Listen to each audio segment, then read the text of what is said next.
Subscribe करें और bell दबाएं ताकि कोई खबर रह न जाए।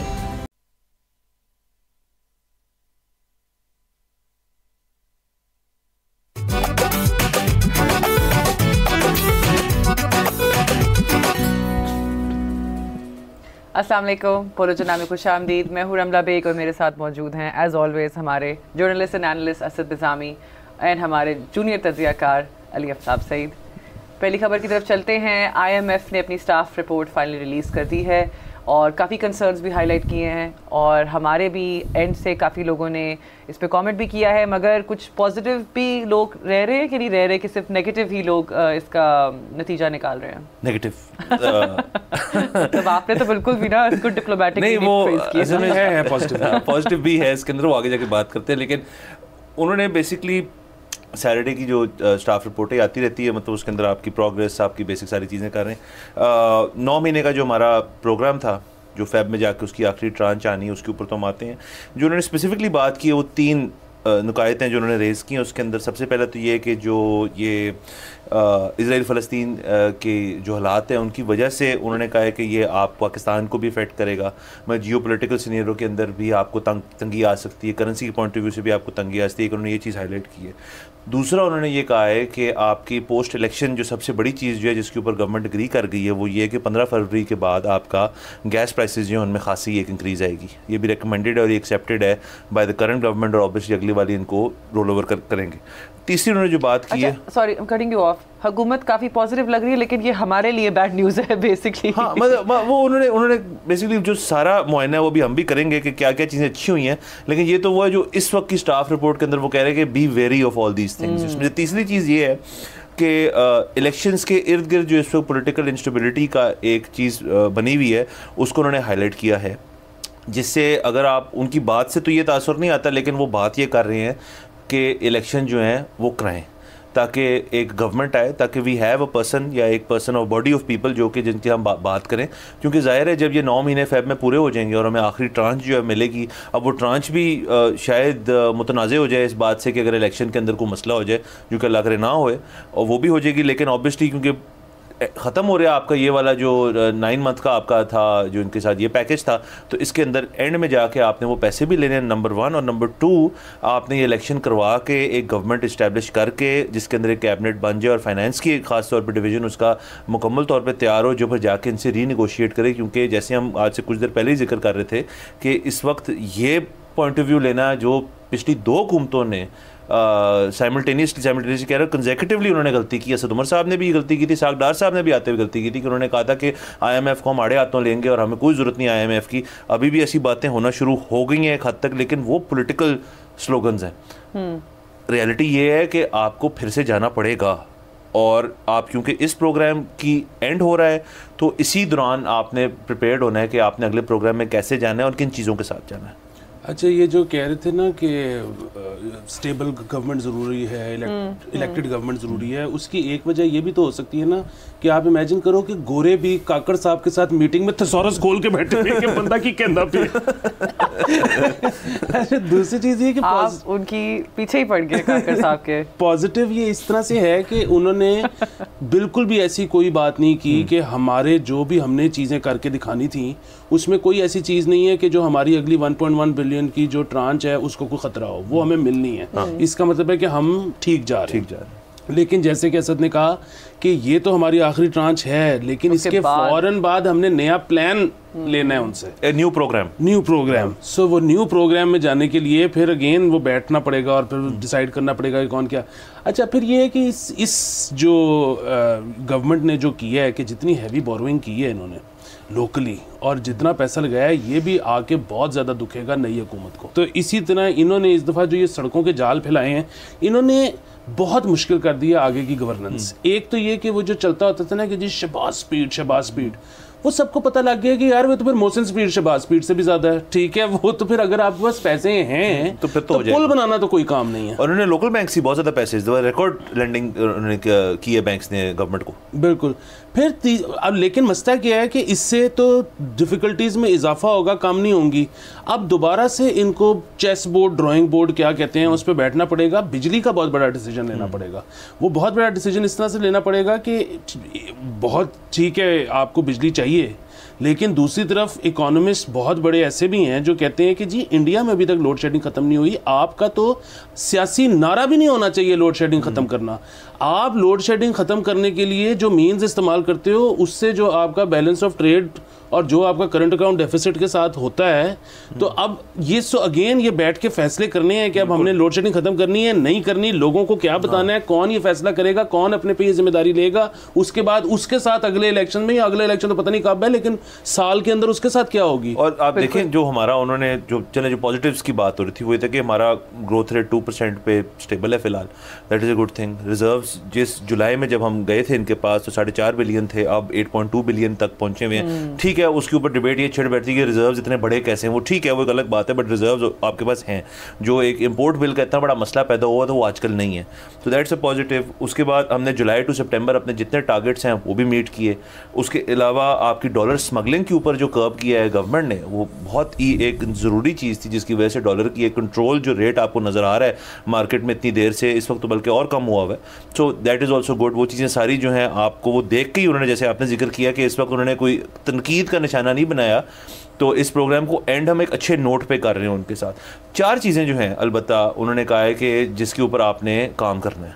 नंबर 1 तो आपने जिक्र कर दिया एनर्जी प्रोडक्शन और एनर्जी प्रोडक्शन कॉस्ट, कि आप जितने की बिजली बना रहे हैं आप उस चीज़ को सिरे से अगर ठीक करेंगे तो उसके बाद डिस्ट्रीब्यूशन वगैरह तो बहुत बात की चीज़ें हैं। और जैसे आपने कहा इंडिया में अभी लोड शेडिंग नहीं खत्म हुई, तो हम तो अभी बहुत दूर हैं इस चीज़ से। पहले आप प्रोडक्शन कॉस्ट तो कम करें, ऑल्टरनेटिव्स भी हैं। दूसरा एक्सपोर्ट बूस्ट करनी है। एक्सपोर्ट के अंदर अगेन वो तो सिर्फ तब है जब इकोनॉमी का पहिया चलेगा, चीज़ें बनेंगी, गुड्स जो हैं एक्सपोर्ट होंगी। आई मीन टेक्सटाइल इंडस्ट्री के ऊपर भी आप अगर चले जाएँ तो उनका भी ये जो आपका पिछला क्वार्टर है वो मतलब आप इतना नहीं कह सकते। एग्रीकल्चर ऑल दो इज़ समथिंग जिसके अंदर आपने एक अच्छा ग्रोथ देखा है, तो आप उसके ऊपर फोकस करें। इन्फ्लेशन भी कम तो हुई, 36% थी, मई में आप 29% पे हवर कर रही है फ्रॉम नवंबर ऑनवर्ड्स। एंड उसके साथ साथ द अनएम्प्लॉयमेंट रेट जो कि 8% पे है। और ये सारी 4 चीज़ें जो हैं उन्होंने कहा है कि आप इसके ऊपर फोकस जो है वो मेन है। एंड उसके बाद जो अगला जो भी गवर्नमेंट लेके जाएगी उनके पास अगला प्रोग्राम, उसके अंदर ये 4 नुकात जो हैं ये बहुत अहम होंगे। मैंने वैसे जनरली काफ़ी हमारे जो गवर्नमेंट के इदारे हैं उनकी डेटा कलेक्शन और रिपोर्टिंग जो है मुझे कोई इतना फेथ नहीं है, ट्रस्ट नहीं है। So when we have these numbers and when we have these reports जिसकी बेस पे हम स्पेकुलेट करते हैं कि आगे क्या सिस्टम होगा, किस तरह होगा, इट कम्स टू माइंड कि पता नहीं अब ये ऑथेंटिक या नंबर्स ये तो इसकी इन नंबर्स की तो वो तस्दीक कर रहे हैं। ठीक है, but the data I am pretty sure कि वो तस्दीक जब कर रहे हैं तो उनको कोई आप लोगों ने कुछ सबमिट की है। आप यानी कह रहे हैं कि शायद हमारे नंबर्स ठीक नहीं है जो हम उनको बता रहे हैं। मैं तो इसका एक जवाब है, इसका जवाब पता है क्या है? जिस तरह अली भी कभी कभार अपनी कंस्पिरेसी थ्योरी दे देते हैं उस तरह फिर मैं भी नहीं, इसका जवाब है बड़ा, आप सही, आपका कंसर्न है। बात बड़ी सादी सी है कि अगर इस नंबर्स को ओन कर रही है सरकार, ठीक है, यहाँ तो ये नंबर ठीक हैं, और अगर ये ख़राब भी हैं तो इसका मतलब है कि ये फज किए हुए हैं बेहतरी की तरफ, यानी कि हमारे हालात इससे भी ज़्यादा ख़राब हैं।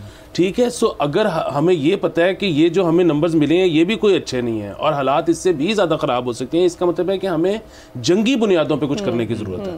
अब ये एग्रीकल्चर जो है इसका वही वाला मसला है कि आप उसमें जो है उनको खाद तक तो मिल नहीं रही। आप जो एग्रीकल्चर लैंड है उसको आप हाउसिंग सोसाइटियाँ बनाते जा रहे हो।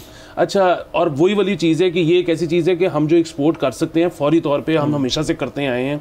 जहाँ तक दूसरी एक्सपोर्ट्स का मामला है उनके लिए वैल्यू एडिशन के लिए आपको कुछ चीज़ें इंपोर्ट भी करनी पड़ती हैं।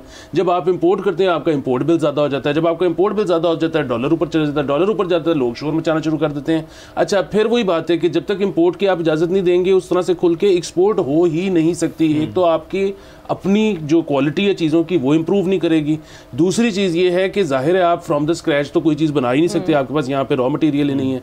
तीसरा, लेकिन इसमें यह भी है कि लोगों को इतनी आदत पड़ गई है कंजम्पशन बेस्ड इकोनॉमी की कि जब चीज़ें इंपोर्ट होना शुरू होती हैं तो लोग सोचते ही नहीं कि अब हम इसमें कोई वैल्यू एडिशन करके बाहर बेच सकते हैं, बस हम उसको इंजॉयज लेना शुरू कर देते हैं, हम उसको खाना पीना उजाड़ना शुरू कर देते हैं। सो ये एक बहुत बड़ा मसला है। ये सरकार अगेन इलेक्टेड गवर्नमेंट आए, वो आके बताए कि कितने बड़े मसले हैं, वो किसी तरह कॉन्फ्रेंस में ले। अब जिस तरह के इलेक्शंस हो रहे हैं, अगेन सवालिया निशान खड़े हो रहे हैं कि जी ठीक होंगे नहीं होंगे, लोगों का ट्रस्ट होगा उस हुकूमत पे नहीं होगा, किस तरह से चलेगा? मैं तो बहुत That's why we dire need of competent people जो कि एक्चुअली में कोई मतलब कुछ put their thinking hats on and actually come up with a very creative plan कि अच्छा this is what's gonna happen। और उसमें से एक प्लान जो हो सकता है, जो जिसके ऊपर भी पहले भी बात छिड़ी थी, वो IMF का एक और प्रोग्राम है जिसके अंदर पाकिस्तान अब एलिजिबल है। हमारे फ्लड्स जो आए थे अभी, उसके बाद से एक debt for nature swap program IMF का, which Pakistan is now eligible for because of those floods, कि जिसके अंदर आपके ऊपर कोई एक इन्वायरमेंट की चीज़ें जो हैं वो आपके ऊपर असरात आए हैं उनके, और उसकी वजह से आपकी इकोनॉमी बहुत सफ़र की है, लेकिन उसके अंदर डायरेक्ट कंट्रीब्यूशन आपकी शायद नहीं थी, जो ये तो उसकी। सो isn't this like directly related to मतलब this is climate change की वजह से ना? जी मैं वही जो आप करेंगे ये कि इस प्रोग्राम में ये होते हैं कंट्रीज़ जो हैं वो अपनी इको पॉलिसीज़ जो हैं, IMF कहता है आप वो इंट्रोड्यूस करें, जिसके अंदर आप कार्बन कंट्रोल करेंगे और उससे दीगर और चीज़ें करेंगे जो इको फ्रेंडली आपकी मुहिम होंगी, जिसके अंदर आप चीज़ें करेंगे जो protection of certain areas etcetera etcetera. अच्छा, इसके अंदर ये नहीं है कि ये कोई हवाई प्रोग्राम, 2 या 3 ऐसे ममालिक हैं जो 10-10 साल से इस प्रोग्राम के अंदर हैं, जिसमें एक्वाडोर है और बेलीज़ है, जिन्होंने इन प्रोग्राम्स के साथ उन्होंने सो वो करते ये हैं कि आपका जो डेट होता है मुल्क का, आपको इकोनॉमी, आपको क्लाइमेट के हवाले से अगर उसके ऊपर आप पैसे लगाना शुरू कर दें तो आपका डेट और बढ़ जाएगा। सो IMF इस पैकेज में, इस प्रोग्राम में, they take care of the debt in a larger amount rather than जो आपका 1 बिलियन या 2 बिलियन का, इन अ लार्जर अमाउंट, लेकिन विद द एक्सप्रेस कंडीशन कि आप जो आपकी इको फ्रेंडली चीज़ें हैं आप उसको शुरू करेंगे। सो और ये मैं नहीं कह रहा, ये अभी रिसेंटली एक इंटरव्यू रज़ा बाकर जो स्टेट बैंक के फॉर्मर प्रेसिडेंट, तो उन्होंने ये बात की कि पाकिस्तान जो है it is now eligible for that program. So जो भी नई हुकूमत आ रही है, ये मैं काफ़ी सर्टन हूँ कि वो इस किस्म के प्रोग्राम के ऊपर भी हम अपनी ट्राई मारेंगे, और ट्राई मारनी भी चाहिए, क्योंकि ये फिर ये कि आप एक और कैटेगरी में आ जाते हैं। सो जो अब कहना तो नहीं चाहिए, बट जो सिल्वर लाइनिंग आप जिसको कह सकते हैं फ्रॉम आर जो फ्लड्स के ऊपर थी, वो शायद ये है कि Pakistan now is eligible for such an IMF program. बड़ी अच्छी बात है, ज़रूर करना चाहिए। मसला इसमें भी वही है कि फिर हम अपने जो कोल प्लांट्स लगा रहे हैं उनका क्या बनेगा? हाँ, नहीं, लेकिन हमारी जो यहाँ पे गाड़ियाँ बनाने वाली कंपनीज हैं, उनमें से एक भी ऐसी नहीं है जो अभी तक इलेक्ट्रिक कार बनाती है। अभी तो सोच रहे हैं इलेक्ट्रिक कार्स की बैटरीज के साथ क्या करना है, बट यहाँ पे हम एक ब्रेक लेंगे। Will be right back, stay tuned with अस।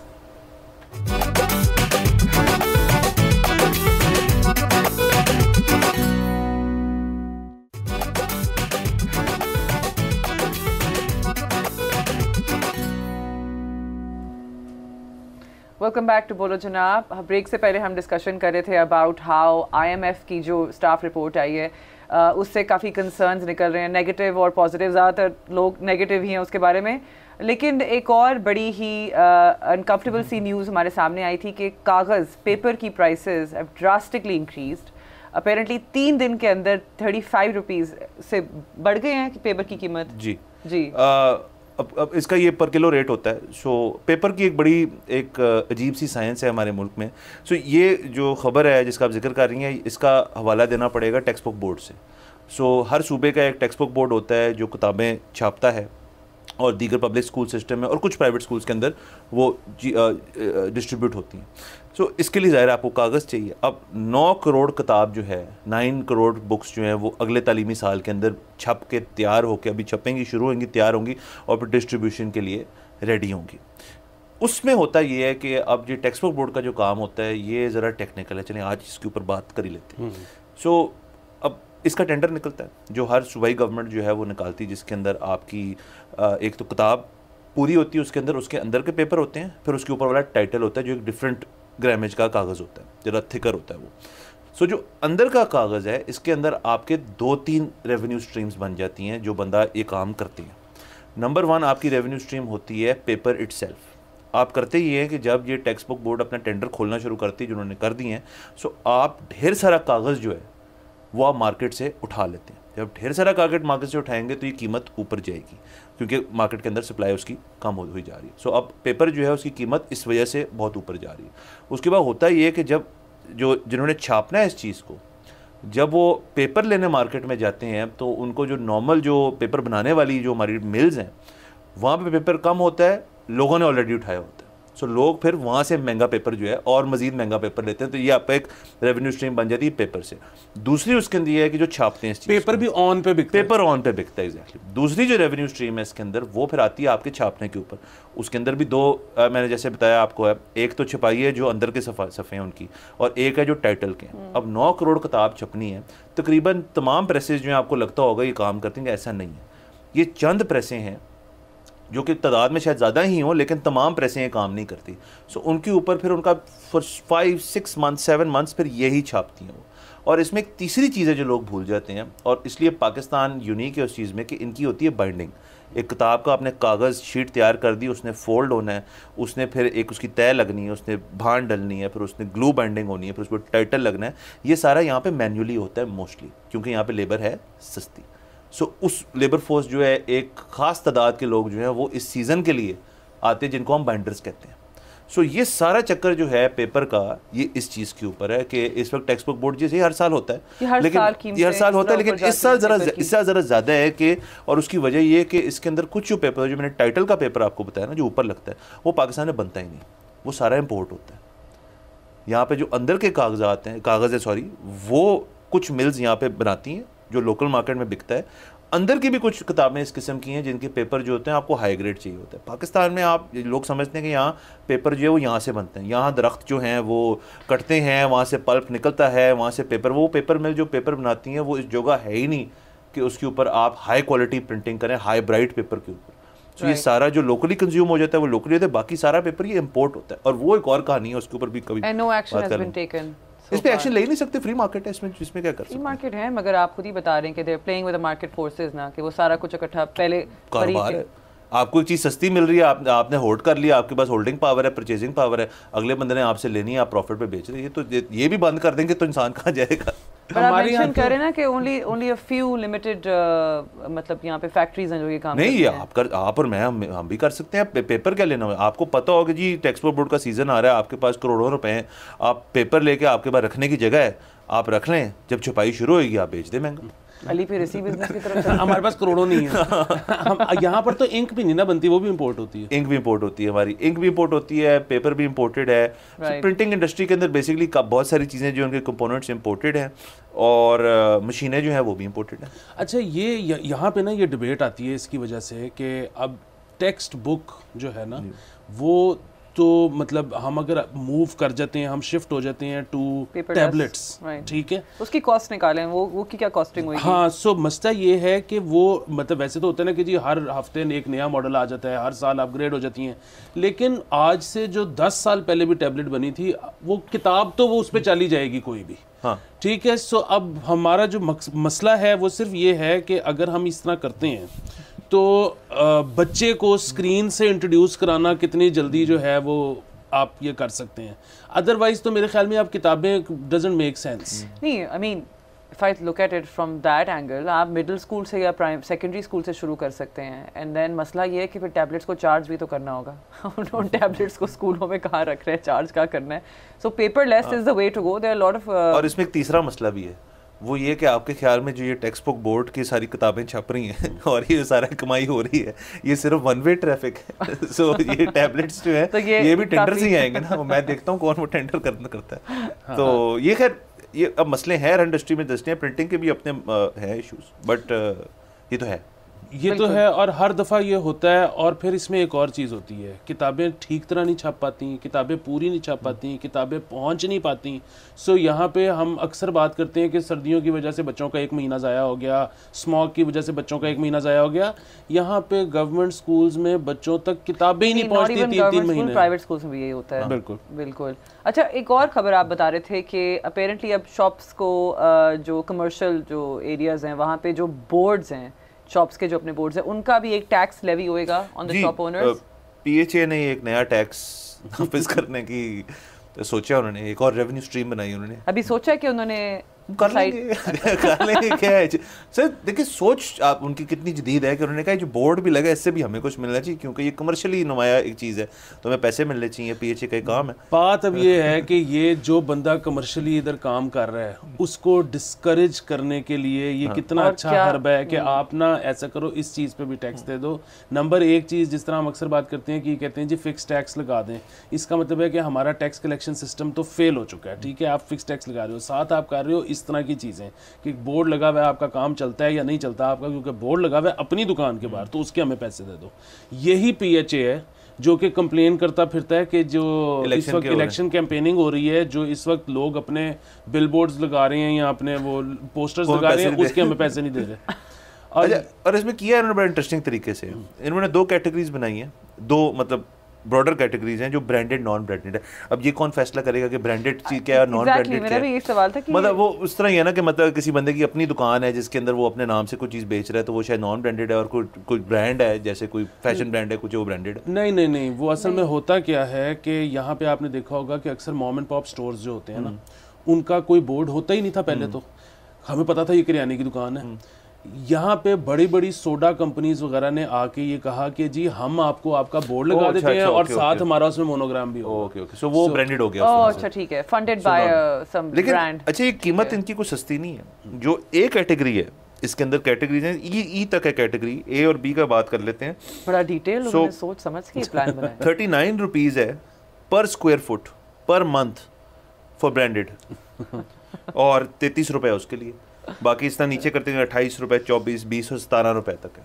तो कीमत जी क्या जी एक कॉस्ट है। मैं तो वैसे ये कह रहा था कि इनसे रिकवरी तो हो नहीं पा रही इलेक्शन कैंपेन की PHA से, तो हम इनको तो कोई मशवरा दे नहीं सकते। हम उन्हीं को मशवरा दे देते हैं जो कि कैंपेनिंग कर रहे हैं कि आप ऐसा करें कि अगर ये बहुत ज़्यादा तंग करते हैं ना कि इनको पैसे नहीं मिल रहे, तो आप अपना जो भी चीज़ छपवा रहे हैं उसमें 2 लाइनें अपने लिए लिखवाएं, अपनी तारीफ़ें, और 2 लाइनें आप लिखवाएं जो ताकतवर हल्के हैं उनके लिए। और फिर ही अगर आपका पोस्टर उतारते ना तो उधर रोते हुए जाएंगे, देखिए इन्होंने हमारा पोस्टर उतारा। नहीं सर, वो कोई नहीं उतारेगा उनका पोस्टर अगर ताकतवर हल्कों की लाइन लिख दी उन्होंने। ऐसा हो ही ना चाहे। बट PHA वैसे भी देखें, ये हमेशा से एक मुश्किल सा, एक टेंटेड तो नहीं मैं कहूँगा, बट इनकी ज़िंदगी कभी आसान नहीं रही, क्योंकि जितने भी ये बिल बोर्ड्स, होल्डिंग्स वगैरह हैं, ये PHA की इजाज़त आपको चाहिए होती है और उनके साथ आपने मिलकर ये काम करना होता है।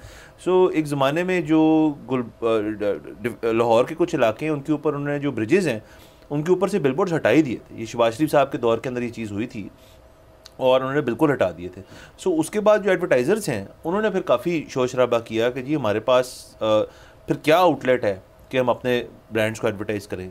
वो उसकी असल बात ये थी कि वो कह रहे थे कि यार हमें जो इंटरनेशनली इतना मार्केटिंग का बजट मिलता है हम उसको कहाँ निकालें बेसिकली। हाँ बेसिकली तो लेकिन बट बिलबोर्ड जो है वो एक दुनिया भर के अंदर एक प्रैक्टिस है जिससे आप एडवर्टाइज करते हैं प्रोडक्ट। तो बिलबोर्ड से वैसे टेक्निकली होता कुछ भी नहीं है, it's just a sign of how big of a brand you are. तो हमारा जो चैनल है सरकारी, उनसे भी जब से मैं सुनता आ रहा हूँ उनसे एड्स की कभी रिकवरी नहीं हुई। हालांकि एक दौर तक तो शायद आज भी, क्योंकि उनकी रीच बहुत ज़्यादा है, तो उनका एड का रेट बहुत ऊंचा होता था प्राइवेट चैनल से, लेकिन कभी रिकवरी नहीं थी होती। अभी भी शायद ज़्यादा ही है, लेकिन अब तो शायद वो चलाते ही नहीं है, उनको ज़रूरत ही नहीं है उनको कहते हैं वो वर्ल्ड कप शर्ल्ड कप से हो जाता है। अच्छा, आप कागज़ की कीमत भी बढ़ गई है और ये एक नया टैक्स भी लेवी हो रहा है। आप कुछ और भी बता रहे थे कि अपेरेंटली और भी कीमतों की बेसिक वो अच्छी खबर है। वो तो ये कि फूड प्राइसेस के ऊपर फिर से एक मतलब ये भी अगेन बहुत दफ़ा होता है कि जो DC लेवल के ऊपर, कलेक्टर लेवल के ऊपर वो कहते हैं जी कि जो कुछ चीज़ें हैं खरीदो फरोख्त की, उनके ऊपर आप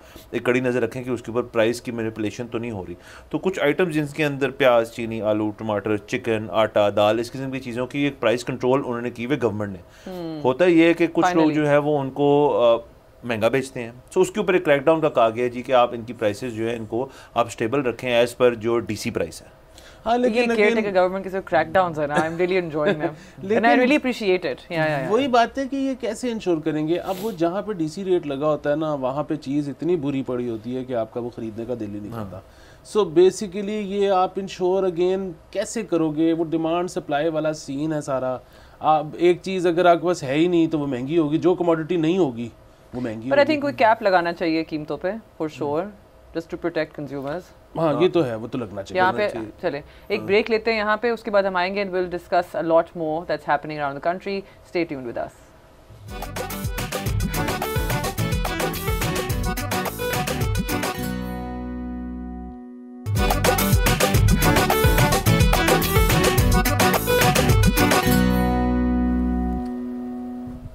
welcome back to Bolo Janab. Break से पहले हम काफ़ी पॉजिटिव और नेगेटिव जो खबरें चल रही हैं आजकल उनको डिस्कस कर रहे थे। एक और पॉजिटिव खबर आई है सिंध में से कराची में एडिशनल सेशंस जज 3 जो हैं उन्होंने एक जजमेंट पास की है जिसमें उन्होंने डिक्लेयर कर दिया कि जी marital rape is an offence under the PPC। So उसके जो पनिशमेंट मिली है हस्बैंड को आई थिंक आई बिलीव 3 साल की मिली है विद 30,000 रुपीज़ फ़ाइन। और in my opinion this is a very very progressive और मतलब पॉजिटिव आउटकम और एक लैंडमार्क मैं कहूँगी ये जजमेंट है। ये अशरफ ख्वाजा हैं एडिशनल सेशन जज जिन्होंने ये पहली कन्विक्शन है मैरिटल रेप के अंदर हमारे मुल्क में। ये केस चल रहा है नवंबर 2022 से ये केस चल रहा है और अब जाके इसका फाइनली कोई ना कोई नतीजा निकला है। इन्होंने PPC सेक्शन 377 के तहत जो है उनको सज़ा दी है 3 साल की और 30,000 रुपये जुर्माना की है।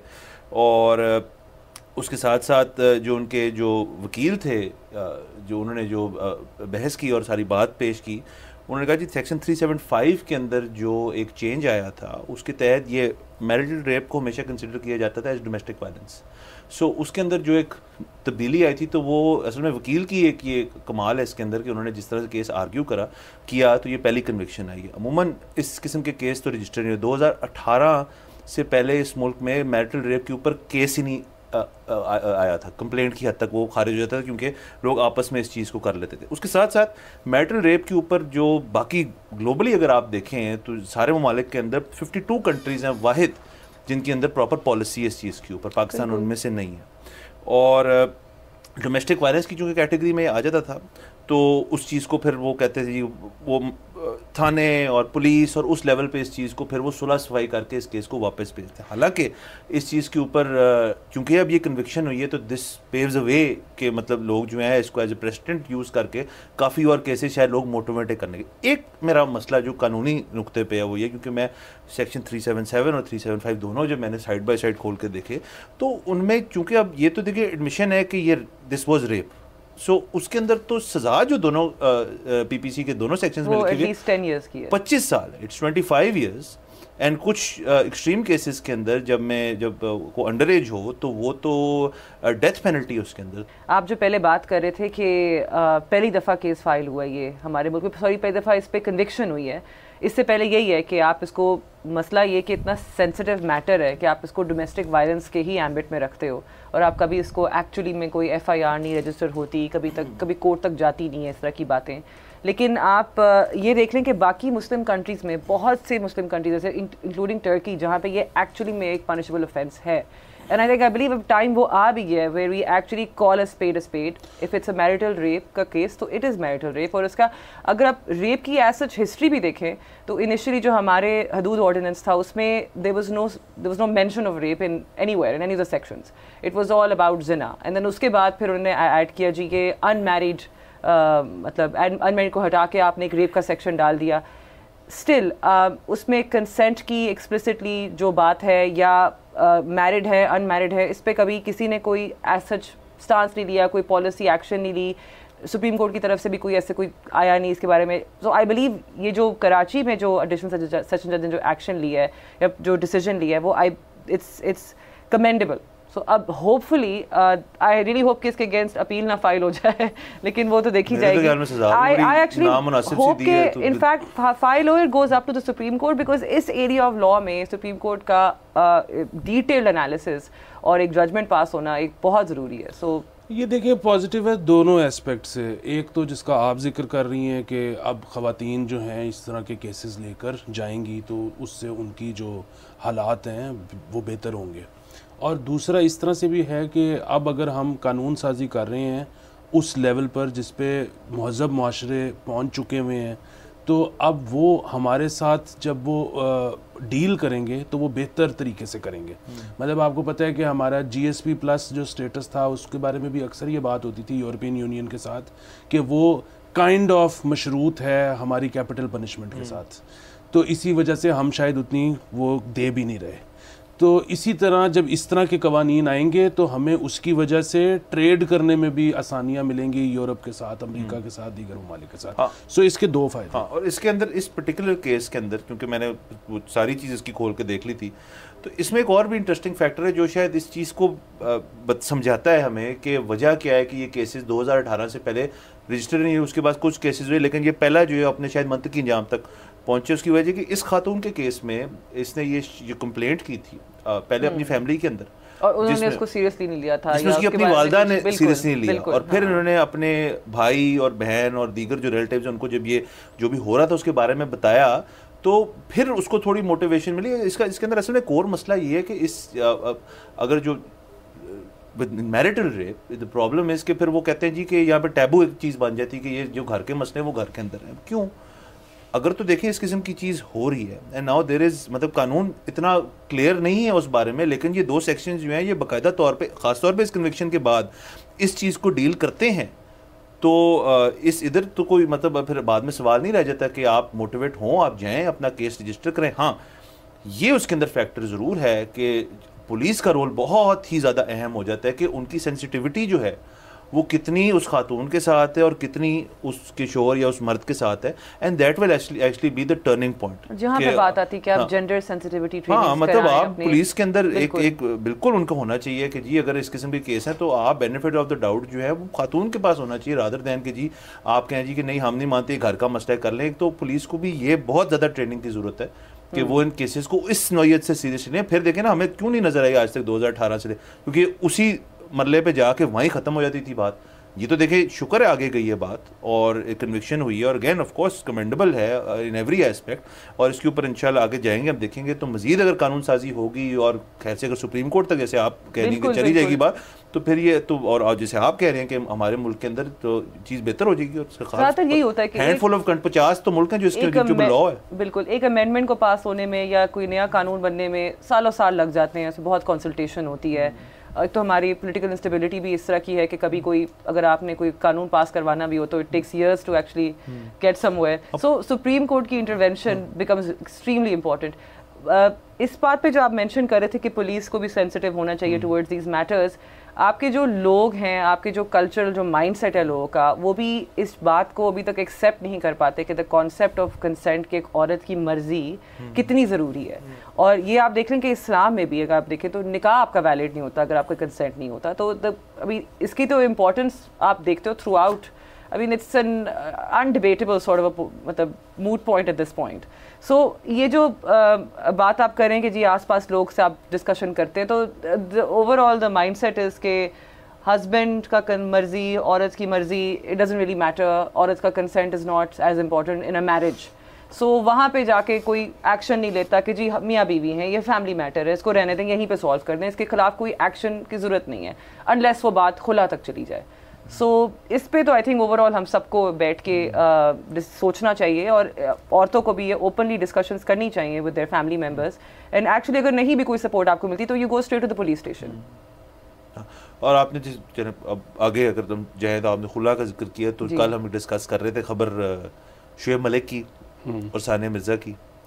तो बयान मिर्ज़ा फैमिली की तरफ से भी आ गया है। सानिया मिर्ज़ा के जो वालिद साहब हैं उन्होंने through social media and various other जगहों से बताया कि कुछ महीने पहले वो खुला ले चुकी थी फ्रॉम शुएब, और फिर बच्चा उनका दुबई में होता था तो वो मिलते रहते उनको। सो उनकी तरफ से भी बयान आ गया कि जैसे कल जो हमारा भी था कि ये डिवोर्स पहले हो चुकी थी।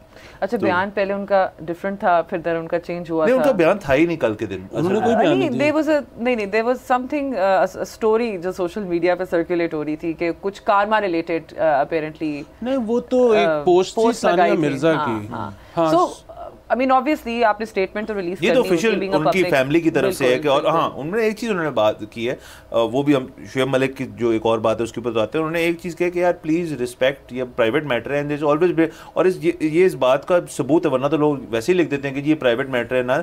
ये वाकई में बहुत प्राइवेट मैटर था, क्योंकि किसी को अंदाज़ा ही नहीं था कि उनकी डिवोर्स हो चुकी है या कोई इस किस्म की चीज़ हो चुकी है।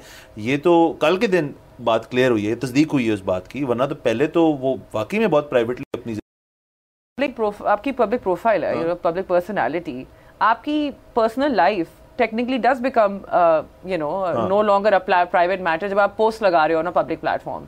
सो you announcing it to the world. The problem is not the fact कि ये जो लोग हैं इनकी प्राइवेसी रिस्पेक्ट नहीं करे, द प्रॉब्लम इज कि लोग फिर नेगेटिव कमेंट्स जो मुझे करते तो ये हैं। लगता है कि ये हमारी आदत बन गई है। अब वही बात है ना कि कोई भी बुरी चीज़ होती है तो जिस तरह हमारी मजम्मत होती है उस पर, वो एक अब बना बनाया हमारा जुमला है। कोई फौत हो जाता है तो हमारी जिस तरह कंडोलेंस होती है वो हमारे पास ड्राफ्ट हुआ हुआ एक व्हाट्सएप मैसेज होता है जो हम कर देते हैं। इसी तरह जब इस तरह का मामला होता है तो हम कह देते हैं कि जी प्राइवेट मैटर है, आप इससे दूर रहें या आप इसके बारे में कॉमेंट ना करें। हालांकि मेरे ख्याल में तो सेलिब्रिटीज़ जिंदा ही नहीं रह सकते अगर उनकी किसी भी चीज के बारे में बात होनी बंद हो जाए। उनको तो आदत होती है कि उनके बारे में हर वक्त बात होती रहे, और देयर इज नो पब्लिसिटी, मतलब there is no bad publicity. आप जब न्यूज में रहोगे तो आपका रेट ऊपर जाता जाएगा। देखिए इस वक्त आपका ये जितने सेलिब्रिटीज हैं, आपके सानिया मिर्जा से लेके आपके शोएब मलिक तक, ये सब इंस्टाग्राम की एक स्टोरी लगाने के लाखों रुपए लेते हैं। अगर ये लोग ट्रेंड ही नहीं करेंगे फॉर गुड और बैड रीजंस तो इनको लाखों रुपए कौन देगा? बिल्कुल। हाँ, और देखिए सेलिब्रिटीज की हद तक सोशल मीडिया पे तो ये बहुत ही एक ट्रेंडिंग चीज होती है। ब्रेकअप, मेकअप, पैचअप, ये सारी चीजें जो हैं ये दे गो वेरी वायरल। पर अब ये एक स्ट्रैटेजी बन नहीं गई हुई कि पहले आप अनाउंस करो समथिंग वेरी कुछ ड्रास्टिक हो गया आपकी पर्सनल लाइफ पे, and then the internet goes wild, उस पे इतनी कमेंट्री आ रही है, स्टोरीज लगी, फिर एंड पे आप कहते हो जी it's a private matter, please respect our privacy. Shoaib Malik की हद तक तो उसने उल्टा खेला। उसने अपने खानदान वालों को भी नहीं बुलाया अपनी शादी पे। ये कंफर्म हो गई बात कि वो नाराज हैं उससे, यार हमें तो बुला लेते। तो शोएब मलिक ने तो बहुत ही सीक्रेट उस तरह से की। ये ज्यादा इंपॉर्टेंट बात है, नहीं जो कि ठीक है। शोएब मलिक की बात करें, थोड़ी क्रिकेट की बात भी कर लेते हैं। इस पे उससे पहले ना कि मुझे वैसे बड़ा वो जो है वो बड़ा जो ट्विटर पे शोर मच रहा था ना, खवातीन खास तौर पे, कि जी शोएब मलिक ने ये ज्यादती कर दी, वो कर दी। भाई आपको कैसे पता है? आपको कैसे पता कि अंदर की क्या स्टोरी है? अंदर की क्या स्टोरी है? और दूसरा ये कि वो उसने भी तो अपना मियाँ छोड़ के से शादी की है, इसने बीवी छोड़ के शादी की है। जब तक दुनिया रहेगी लोगों को मोहब्बतें भी होंगी, लोगों को आपस में नफरतें भी होंगी, शादियां, तलाकें, इसका कोई इलाज नहीं है। मतलब इसका कोई इलाज होता है तो कोई अगर अपनी खुशी के लिए कोई कदम उठा रहा है तो आप उनको ब्लेसिंग्स दें कि चलें ठीक है, खुश रहें आप, और बस। और क्या आप किसी के स्पेक्युलेट कैसे कर सकते हैं कि ये हुआ होगा, वो हुआ होगा, इसने देखो। मुझे तो सोचते हैं कि मर्दों को एवी गालियां पड़नी चाहिए कि बॉस मैंने आपको बोला कि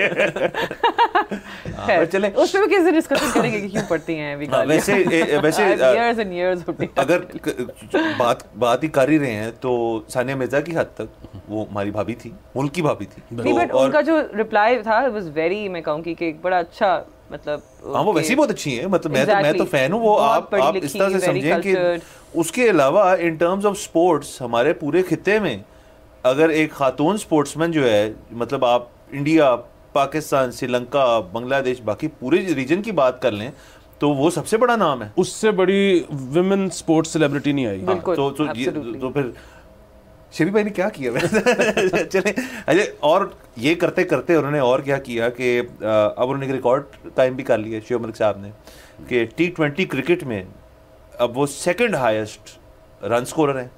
क्रिस गेल के 14,562 रन हैं और इनके हैं 13,010 run. So he is the number 2 all time her T20 format में, इंटरनेशनल और बाकी जो सब मिला के जो रन हैं।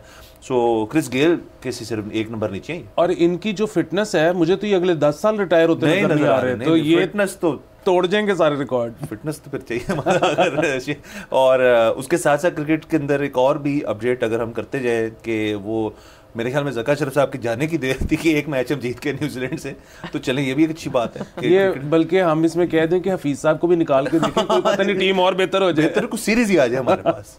तो बाकी ये तो नहीं चले क्रिकेट की हद तक बात। बाकी वो सुप्रीम कोर्ट की खबर आई थी कि एक हफ्ते के अंदर 504 केसेस। हाँ जी, सुप्रीम कोर्ट की भी ये खबर आई थी कि उन्होंने 504 केसेस जो हैं एक हफ्ते के अंदर उसको निपटा दिए हैं, 15 से 19 तारीख तक। इसके अंदर लेकिन एक्सक्लूडिंग जो उनकी CMA केसेस होते हैं, which is civil miscellaneous applications, so वो इनमें इंक्लूडेड नहीं है। और ये यानी कि कोर केसेस थे जिन्होंने किए। लेकिन उसके साथ साथ 335 नए केस भी इसी दौरान दर्ज हुए हैं। तो सुप्रीम कोर्ट की जो स्पीड है, मतलब तीसरे कर लेते हैं, शहबाज स्पीड, मोहसन स्पीड और सुप्रीम कोर्ट स्पीड, तो उन्होंने 3 अब स्पीड से चीज़ें चल रही हैं। और सुप्रीम कोर्ट के मामला जो है वो इतनी तेज़ी से चल रहे हैं, ये मेरे ख्याल में बहुत ही बड़ी अच्छी बात है। ये आज के दिन की आपने सबसे अच्छी खबर सुनाई है, बल्कि पूरे हफ्ते की। मैं तो ये कहता हूँ कि यार केस का फैसला दो जल्दी। सुप्रीम कोर्ट की हद तक एक और चीज़, काजी फैज़ साहब ने सो मोटो नोटिस लिया एक और चीज़ के ऊपर। हमने पहले भी अपने शो में बात की हुई है, प्रोहिबिटेड बोर जो वेपनरी होती है, लाइसेंस होते हैं। अच्छा, ये केस ये मज़े की बात है कि सुप्रीम कोर्ट में एक और नया तो नहीं, खैर हमेशा होता है, अब क्योंकि हमें देखने को मिल रहा है लाइव तो हमें भी समझ आ रही है प्रोसीडिंग्स कैसी होती हैं, कि वो एक केस सुनते सुनते ना थोड़ा सा एक और बात पे चल पड़ते हैं। तो इस केस में ऐसे ही हुई। ये असल में एक बेल एप्लीकेशन थी जो सुन रहे थे, जिसके अंदर जो इन्वेस्टिगेशन अफसर है वो मर्दान के एक DIG का लाइसेंस जो है प्रोहिबिटेड बोर SMG सब मशीन गन का, वो कहीं उसके अंदर जेर बहस हो गया।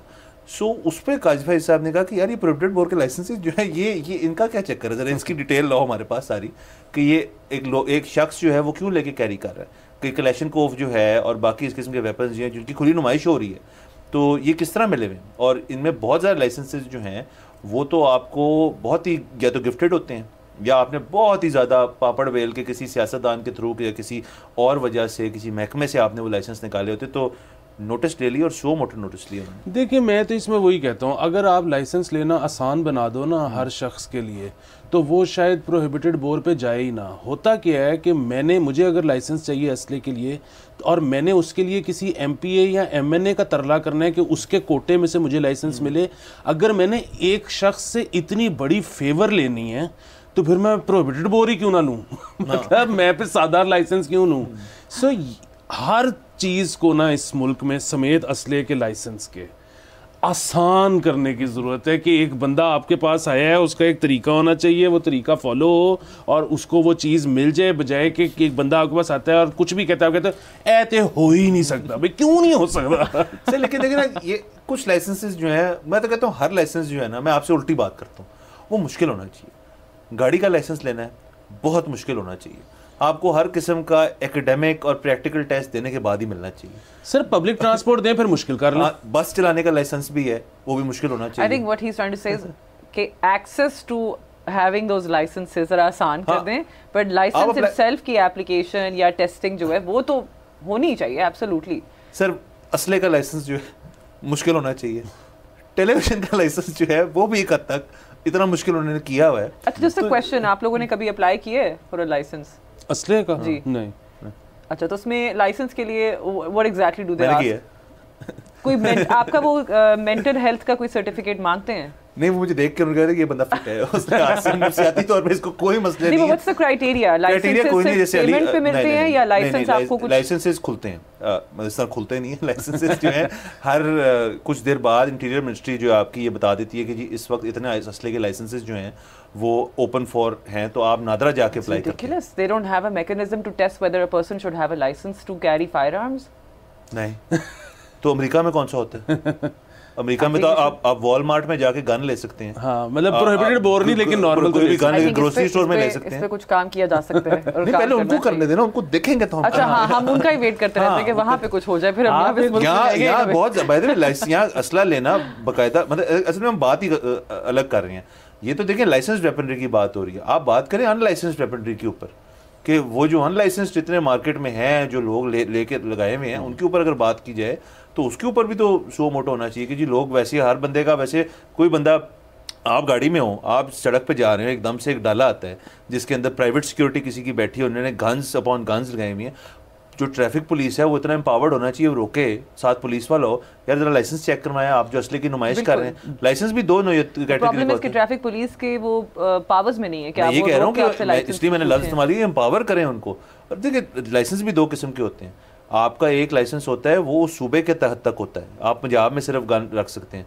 दूसरा होता है आपको अगर आपने उसकी नुमाइश करनी है, वो भी इसके अंदर इशू है। दूसरा कैरिंग परमिट होता है जिसके अंदर काफ़ी चीज़ें। देखिए मैं आपको बताऊं, लाइसेंस आप आसान कर दें, आप चाहे टेस्टिंग भी ना करें। देखें लाइसेंस, आप इसको समझे इस बात को। मैं समझती हूँ, आपने मैंने बहुत दफा समझाया नहीं, इस बात को समझे। नहीं, वो बात नहीं कर रहा। देखें यहाँ पे लोग अनलाइसेंस्ड असला कैरी कर रहे हैं, ठीक है, जब उससे किसी को गोली लगती है तो उसको फेंक दिया जाता है, ढूंढना अजाब हो जाता है कि किसने मारा है। लाइसेंस्ड का मतलब ये है कि एक बंदे के नाम पे है वो बंदूक, उसकी एक, अगर आप वैसे देखें तो इट मेक सेंस कि यार आप लोग कैरी तो कर ही रहे हैं तो उनको लाइसेंस कर दो उसके नाम। इस बात से मैं आपसे एग्री करता हूं कि अगर लोग जो इलीगली रखा है वेपन, उसको आप लाइसेंसिंग के दायरे में लाएं। वो तो मैं 100% आपसे एग्री करती हूं कि आप पहले जो मुझे लगा था, आप ये कहने लगे कि बस सबको लाइसेंस के बगैर दे दो लेकिन लाइसेंस इज डेफिनेटली प्रोहिबिटेड जो है उनके लिए होना चाहिए। लेकिन मैं बात कर रही थी कि लाइसेंस देने के लिए भी आप अगर anyone can just pay and get licenses तो ये कार्रवाई है। तो ये तो वो तो देखो ना, अगर आप आसान कर दोगे, एक्सेसिबल कर दोगे, तो सबके पास लाइसेंस आ गया और फायर आर्म आ गया and they can do whatever they want to do with it. हर चीज ही असला है ना, वो जरूरी तो नहीं है कि बंदूक से ही आप किसी को मार सकते हो, आप गाड़ी से भी किसी को मार सकते हो, ठीक है, आप मेरी जैसी गुड लुक्स हैं आप उससे भी किसी को मार सकते हो। तो वो तो आप मतलब लाइसेंस आप दें, आप इस चक्कर में छोड़ दें कि जी वो उसके हमने पता नहीं क्या क्या टेस्ट करना है। फिर आपकी गुड लुक्स को लाइसेंस नहीं मैं चाहता हूँ, ये अवाम का एक असासा है जिसको रहने दें। अच्छा आगे चलते हैं। ये सिर्फ एक्सक्लूसिवली अली का है। मैं एक पब्लिक सर्विस मैसेज देना चाहता हूँ। आपने देखा होगा, आप दोनों ने नोटिस नहीं है, पिछले 2-4 दिन से ना मैं पूरे अवाम को मोटिवेट कर रहा हूँ कि जाके वोट दें। बिल्कुल नहीं वोट देना जरूरी है इस दफा। लेकिन और जिसने वोट नहीं दिया फिर वो 5 साल के लिए चुप रहे, सॉरी 3 साल के लिए चुप रहे। अच्छा, पोस्टल बैलेट्स का मैकेनिज्म जो है वो लाइव हो चुका है 3 साल। अब इससे पहले भी काफी पॉजिटिव अप्रोच रख रहे हैं। नहीं 3 साल 3 की बात हुई। अच्छा, तो ईसीपी ने अपनी वेबसाइट के ऊपर जो पोस्टल बैलेट का फॉर्म है वो अपलोड कर दिए एक बहुत ही वाहियात तरीके से कि वो फॉर्म आप डाउनलोड नहीं कर सकते। उस फॉर्म की किसी ने तस्वीर लेके उसकी तस्वीर लगा दी है। तो अब मुझे नहीं पता कि उसको आप, मैं वैसे ये ईसीपी की हद तक कह रहा हूँ कि उसकी पीडीएफ डाउनलोडेबल पीडीएफ बना दें। वो सिर्फ अभी एक तस्वीर है जिसको आई थिंक आपने उसकी नकल करनी है या आप हाथ से लिख के बेचें। बहरहाल आप प्रिंट करें फिर आप उसमें फिर स्कैन करें फिर लेकिन वो है भी तिरछी थोड़ी सी तो आई डोंट नो उन्होंने कैसे किया। अच्छा बहरहाल, सो 22 तारीख ये अभी तक आपने लास्ट डेट फॉर एप्लीकेशन है। ये फॉर्म कुछ देर से है मौजूद। सो आपने अपने रिटर्निंग अफसर को पहले अपना हल्का पता करें, बाकी चीज़ें पता करें। आपने अपने रिटर्निंग अफसर को ये आपने पोस्टल बैलेट जो है अपना के लिए आपने ये पहले भेजना है। फिर वो आरओ जो है उस चीज़ की तस्दीक करके आपको एक एनवेलोप भेजेंगे जिसके अंदर आपका बैलेट पेपर होगा। उस बैलेट पेपर पे फिर आपने अपना वोट जिनको देना है वो करके सील करके वापस आपने भेजना है और फिर आपका वोट होएगा। और उसके अंदर भी ये है कि हर बंदा नहीं कर सकता। मतलब अगर आप जैसे अगर सुस्ती आपने अपनाई हुई और आप कह रहे हैं यार मैं भी ये कर लूँ, तो इसके अंदर ये असल में तो पोस्टल बैलेट का है कि कुछ अगर हमारे आर्मी के लोग हैं फौज पाकिस्तान के जो कुछ एरियाज़ में जहाँ उनका हल्का नहीं है तो वो इसको अवेल कर सकते हैं। दूसरा डिसेबल्ड पीपल जो है, और डिसेबल्ड पीपल के लिए भी ये है कि उनके आईडी कार्ड जो वो भेजेंगे साथ उसके ऊपर जिक्र होना चाहिए कि ये शख्स डिसेबल्ड है, फिर आप पोस्टल बैलेट यूज़ कर सकते हैं। ये मेरा कहने का मकसद ये है कि देखें अगर कोई बंदा इतनी एफर्ट कर रहा है कि वो डिसेबल्ड है, दूर है, तो वो भी अगर कर सकता है इसके ऊपर तो he can also do the postal ballot. Okay, आखिरी बात मुझे आपकी वेबसाइट से याद आ गई कि साइबर क्राइम की जो हमारी वेबसाइट है उसमें अगर आप रिपोर्ट करते हैं कोई भी साइबर क्राइम तो वो पूरी आप इंफॉर्मेशन सारा कुछ डालते हैं, उसके बाद उसको सबमिट करवाते हैं, वो आपको कोई कंप्लेंट नंबर ही नहीं देता। You can not follow up on your application. ये एफिशिएंसी का सर एक और लेवल है, ये मैक्सिमम एफिशिएंसी। उनको पता होता है किसकी कंप्लेंट है, टेंशन ना लें आप। वो आप यहाँ पे ऑब्वियसली आप to run out of time, तो यहाँ पे शो खत्म करना होगा। अगले हफ्ते इंशाल्लाह विल बी राइट हियर। बोलो जनाब टीम की तरफ से अल्लाह हाफिज, टेक केयर ऑफ योरसेल्व्स।